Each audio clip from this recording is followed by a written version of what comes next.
Today is the day that the South Carolina Gamecocks will be making their appearance at SEC Media Days. What am I going to be paying attention to, and what questions am I looking to have answered from the Gamecocks in Atlanta? I'll be discussing that and more today on the Locked On Gamecocks podcast. You are Locked On Gamecocks, your daily podcast on the South Carolina Gamecocks, part of the Locked On Podcast Network, your team every day.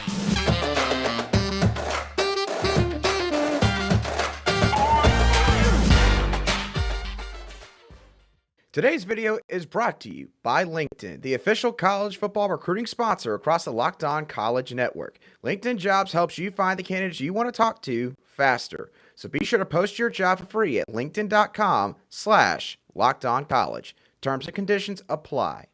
Hello, Gamecock Nation, and welcome back to the Locked On Gamecocks podcast, your show for daily headlines and potential storylines on your favorite South Carolina Gamecock sports teams. I'm your host, as always, Andrew Lyon, and I've got a jam-packed show for all of you watching or listening to the show today. First and foremost, I'm going to talk about some of the questions and potential storylines that I'm going to be paying attention to regarding certain areas of the team that they could end up talking about.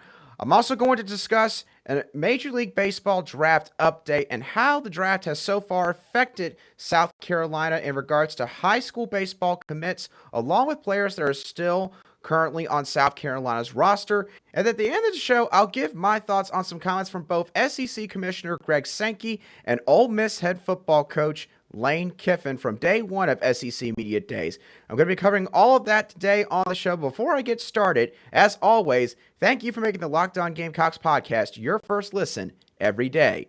It is always free and available on YouTube and wherever you get your podcast daily. Alrighty, so let's start off with some of the things that are going to be discussed with South Carolina football on day two of SEC Media Days. So there's one thing that I know for sure is probably going to get brought up when Shane Beamer steps up to the podium or when he goes down Radio Row while they're in Atlanta, and that is going to surround the circumstances regarding Spencer Rattler not being one of the three that was brought to represent South Carolina at SEC Media Days. And of course, a few media members, whether it be out of sheer curiosity or out of spite, potentially, are probably going to end up asking Shane Beamer that question multiple times. So, how will Shane Beamer handle the question surrounding Spencer Rattler? I do believe that Shane Beamer, of course, is not going to be, flagrant with his response. I do think that he's going to be quite measured. I do also think it is a very easy answer for him to give in the sense that he's bringing along three players that, as I mentioned on my short clip regarding him not bringing Spencer Rattler, all three of these guys, Jovaughn Gwyn, Dakereon Joyner, and Zach Pickens, are all seniors who have been in the program for at least 4 years and have been through a lot of the ups and downs of the past several seasons. And because of all that, these are guys that have more than earned the right to be representatives for the school for an event like SEC Media Days. So that, in my opinion, is going to be an easy answer for him to give. If he wanted to go in depth on why he didn't bring Spencer Rattler here, again, he could just say maybe that he wanted Spencer Rattler to have some of the extra days to be able to stay focused and locked into this upcoming season and getting ready for it, maybe have some extra time studying the playbook. I don't think he'll really go that in depth with his answer, but I will be interested to see how Shane Beamer responds to the questions surrounding Spencer Rattler, which will more than likely be brought up in Atlanta. Another thing I'm going to be interested to see is how Shane Beamer is going to deal with the sudden change of expectation this time around compared to SEC Media Days this past summer. Now, there's no question that going into last football season, South Carolina was not expected by the majority of the country and even a lot of people in SEC circles to do a whole lot. And that led to a lot of people predicting South Carolina to win somewhere between 3 and 5 games. Now, of course, South Carolina would turn around and win 7 games this past year, despite a lot of adverse circumstances that Shane Beamer and this coaching staff had to deal with. So, you've obviously already proven a lot of people wrong based on what you've already done in year one. Now, the bar is going to be set a lot higher, especially after what happened last year. And on top of all that, all the improvements Shane Beamer has made to this roster through high school recruiting and mainly the transfer portal. Of course, bringing in guys like Spencer Rattler and Austin Stogner from Oklahoma, Antoine Willis Jr. from James Madison, so on and so forth. So with all of this, obviously, there's going to be some questions about how he's going to handle the newfound expectations and maybe even what he believes the team is capable of accomplishing this next season. And I have no doubt that Shane Beamer is going to probably speak very glowingly of the team. I think that it would be hard for him to contain probably the excitement that he feels if he's anything like the fans in regards to all the players that he has brought on to the team for this next season. But again, I don't think that Shane's going to go over the top and say something like, yeah, I fully expect us to be right at the top of the Eastern Division. I don't think he's going to say anything like that because obviously other teams would take that as a shot being fired at them inadvertently. So Shane probably won't do anything like that, but I will be interested to see how he responds to questions regarding the expectations for next season. Another thing that I'm going to be paying attention to, this one specifically with one of the players, Dakereon Joyner. Now, obviously, Dakereon Joyner had a really phenomenal performance in the Duke's Mayo Bowl against North Carolina, which led to him winning the Duke's Mayo Bowl MVP award. And this was despite the fact that he had transitioned to quarterback for just the Duke's Mayo Bowl after having played the whole season at wide receiver, which has led to a big question regarding Dakereon Joyner for Gamecock fans this next season. And that is, what is Dakereon Joyner's role going to be in this offense? Is Dakereon going to stay with the wide receivers group and, maybe go to quarterback if, gosh forbid, there's a slew of injuries and we are in an emergency type situation? Or could Dakereon Joyner actually now have a couple packages developed for him once again at the quarterback spot? So the defenses have to stay honest, knowing that he still has a lot of ability in regards to throwing the football. And I, of course, don't expect Carryon Joyner to really give away too much regarding maybe any answers to potential questions surrounding what he'll be expected to do this next season. But, of course, Coach Satterfield and Coach Beamer, I think, to a certain extent this offseason, have mentioned in spring press conferences that they would be crazy to not at least have certain plays and certain packages dialed up for Dakereon Joyner, which does hint at the fact that he could end up seeing a little bit of a split between quarterback and wide receiver. And with all of this in mind, I think it'd be very interesting to see if Dakereon Joyner gets any questions regarding that and how he ends up responding to it, maybe to see if he gives away anything regarding that. And then the last question I'm going to have regards another player in Javon Gwen, who's an offensive guard, of course, for South Carolina, and how he could respond to maybe any questions regarding the offensive line play from last year. And look, there's no question, Javon has probably already mentally prepared himself for the fact that he is going to get questions surrounding the O-line's lack of high-level performance from this past season and maybe what they are trying to do in order to rectify all of that this next season. And I think that Javon Gwen is going to be very honest. I do see Javon, again, being measured with his response like the rest of the guys and head coach Shane Beamer, but I really do want to see how he ends up responding. If it's going to be a response maybe to the effect of, well, yeah, me and the offensive line, we've been working extra hard doing, 2 workout sessions in a day compared to everybody else's 1 for the whole off season. We all spent extra time after practice in spring practice. We've all been getting together as a whole group every, 4 or 5 days every single week this summer because we are hellbound and determined to change the narrative around the offensive line from this past season? Or is he going to end up saying something like, yeah, we understand that we need to do better. We know that if this offense is going to take a jump this upcoming season, we have to do a better job of protecting the quarterback and understanding what our assignments are. So regarding the offensive line, of course, I've already given my thoughts in the sense that I think that they have a very high ceiling and a higher floor compared to what they did this past year regarding the returning experience and the return of offensive line coach Greg Atkins and the continuity of the scheme and the language. But I think that it'll be really interesting to hear from one of the players currently on the team who's been around the block a couple times in Javon Gwen to see what his thoughts are on what the offensive line's mindset is heading into 2022. Now, of course, the football team is not the only sport that has had a lot going on over the past couple of days or so. South Carolina's baseball team has been very closely watching the Major League Baseball draft to see which potential commits or players on the roster could be heading on to the minor leagues for the rest of this year. Have any players been selected from South Carolina? And if so, who were they and who could still be selected on day 3? I'll cover all that in just a couple moments after I pass along a quick message from our friends over at LinkedIn. Now, as the sun comes out and small businesses are back in business, LinkedIn Jobs makes it easier to grow your team. LinkedIn Jobs helps you find the people you want to interview faster and free of charge. Myself being a recent college graduate, I've been able to stay in touch and create a network with many people who are alumni of the University of South Carolina. When you use LinkedIn Jobs, you can create job posts in minutes to reach both your own personal network and a worldwide professional network consisting of 810 million people. You can also add your job to the purple hashtag hiring frame on your profile, which helps to find the right people that fit the job description to a T, using tools like screening questions to filter through candidates and populate viable choices. It's why small businesses rate LinkedIn Jobs #1 in delivering quality hires versus other leading competitors in the industry. LinkedIn Jobs helps you find the candidates you want to talk to faster. Did you know that every week, nearly 40 million job seekers visit LinkedIn? Post your job for free at linkedin.com/lockedoncollege. That's linkedin.com/lockedoncollege. Terms and conditions still apply.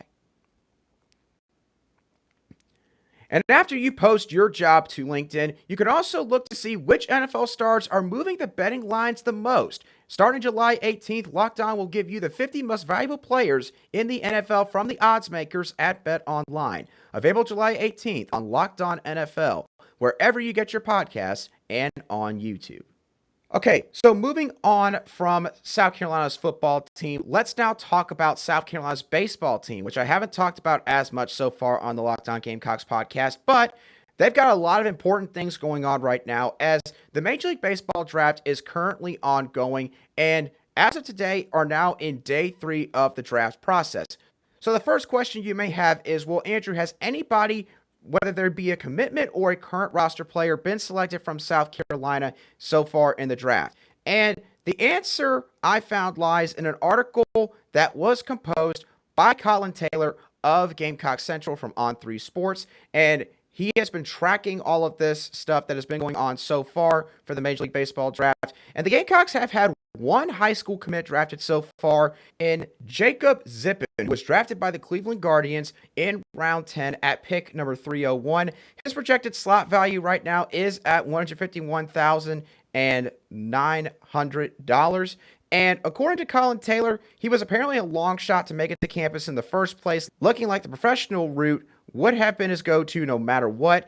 And he did say the Gamecocks do still have plenty of quality arms to offset the loss if he does not make it to campus, which tells me that Jacob Zippin is a pitcher for their high school recruiting class. Now, Zippin might not be the only high school commit that gets drafted here, as the Gamecocks have 2 other high-level prospects who are currently still on the board. Starting off with Eli Jerzembeck, who is a right-handed pitcher and outfielder out of Charlotte, North Carolina.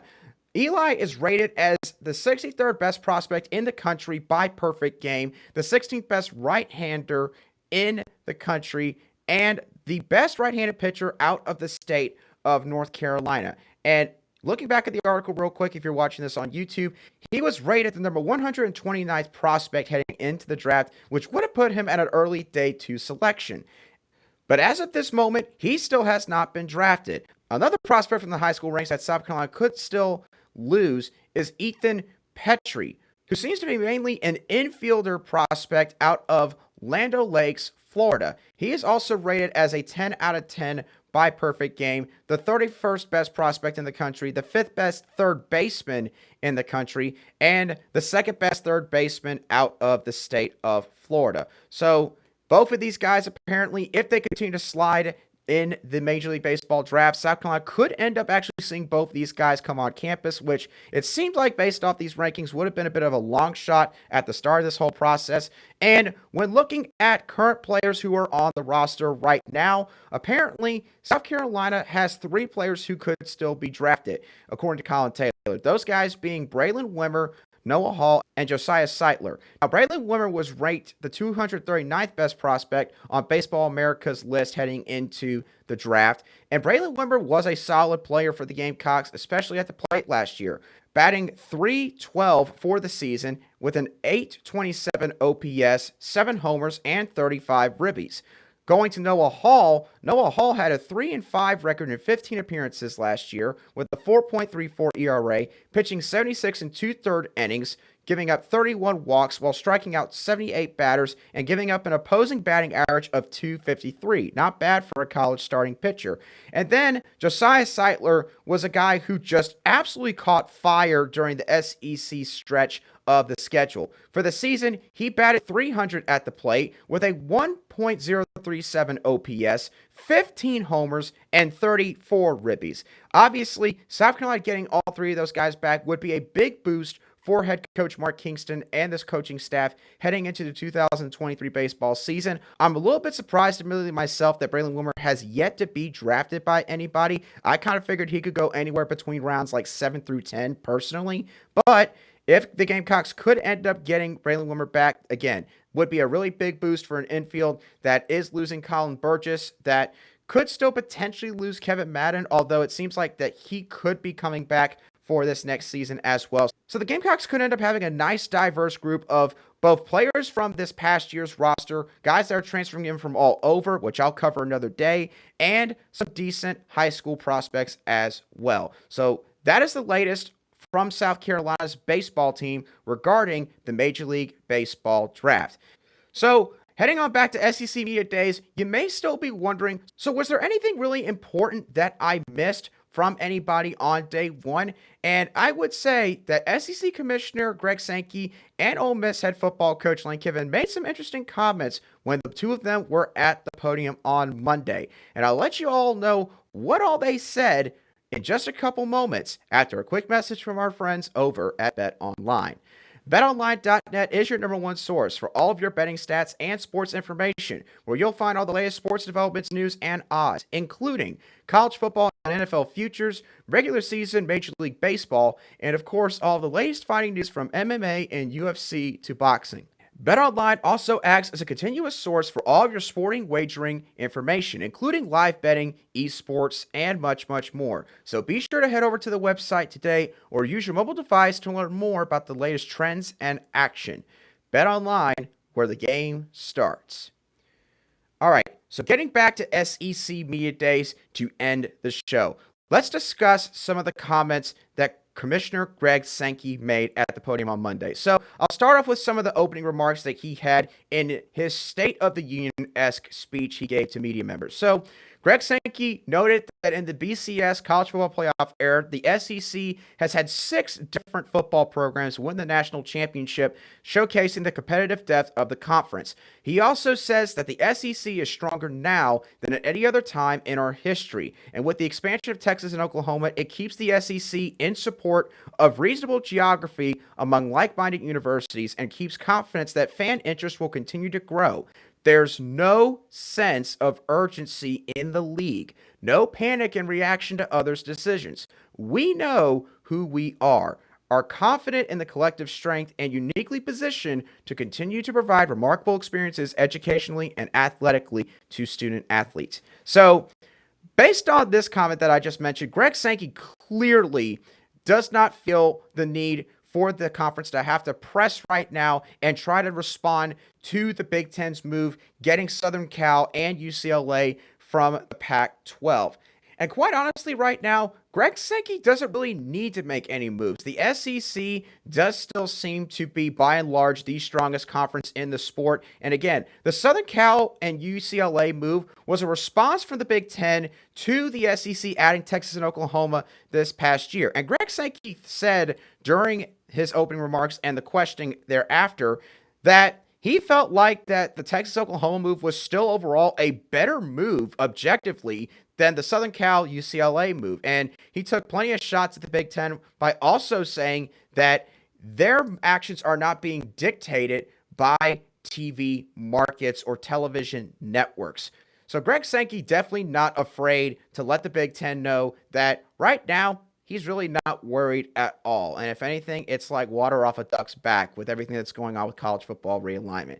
When addressing football scheduling, he did say that their models are still under consideration, but the spring meeting conversations were productive in terms of narrowing down their options. He said that they still have time to make a decision and they plan to use the time to inform their decision making. He also mentioned that football coaches were unanimous at spring meetings about booster activity and NIL staying separated in the recruiting aspect of their work. This doesn't come as a shock at all. It's been brought up multiple times in discussions on NIL and how it could affect head coaches of major college football programs, that if a booster, say, pays X amount of dollars for a particular prospect, and that prospect all of a sudden now is not starting pretty much as soon as they get on campus, and let's of course imagine that we're talking about 7-8 figures with X prospect, then is that booster still going to be happy with what the head coach is doing? Would they try to act like the college football equivalent of a general manager of the football team and send directives to the head coach on certain actions they believe they should take,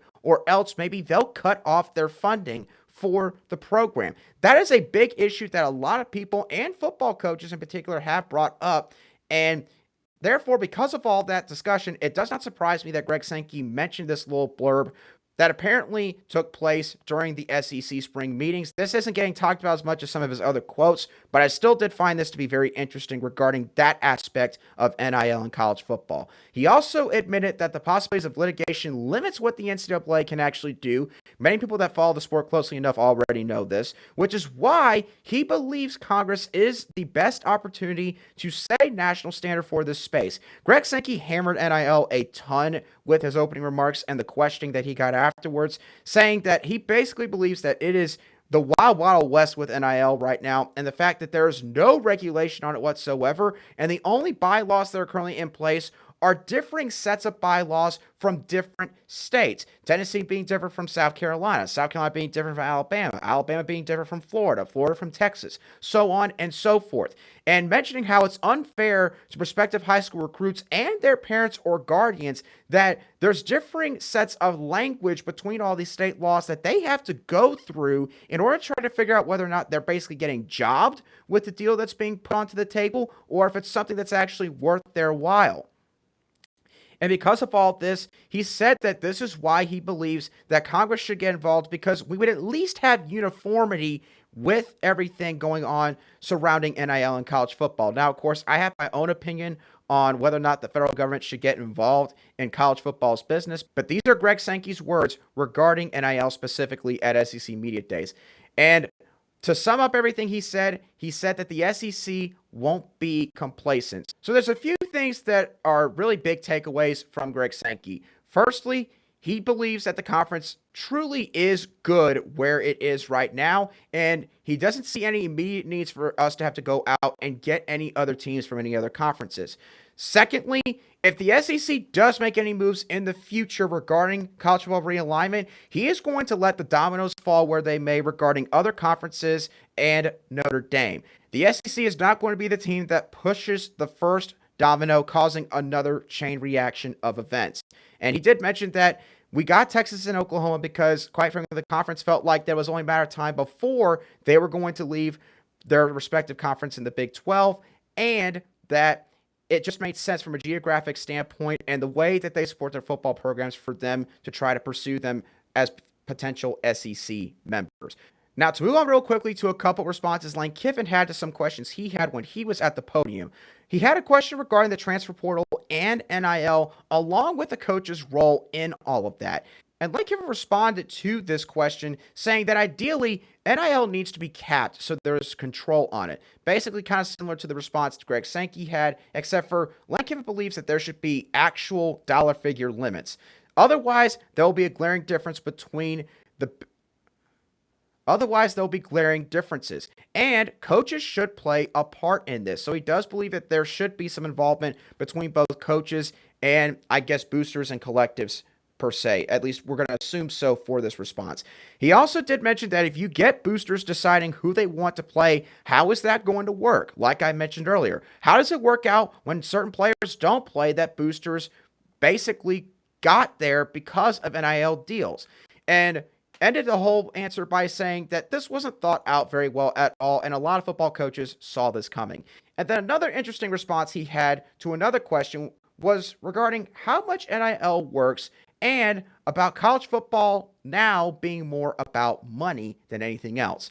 And Lane Kiffin's response was, you do well with NIL with good boosters. It's like a payroll. The best teams pay the best as well. I said it from day one. You've legalized cheating, so get ready for those people that have the most money to get the best players. And while I won't go as far to agree with Lane Kiffin on it all being cheating, Lane Kiffin's main point that he was trying to drive here is, again, kind of the same points that Greg Sankey was trying to make with NIL.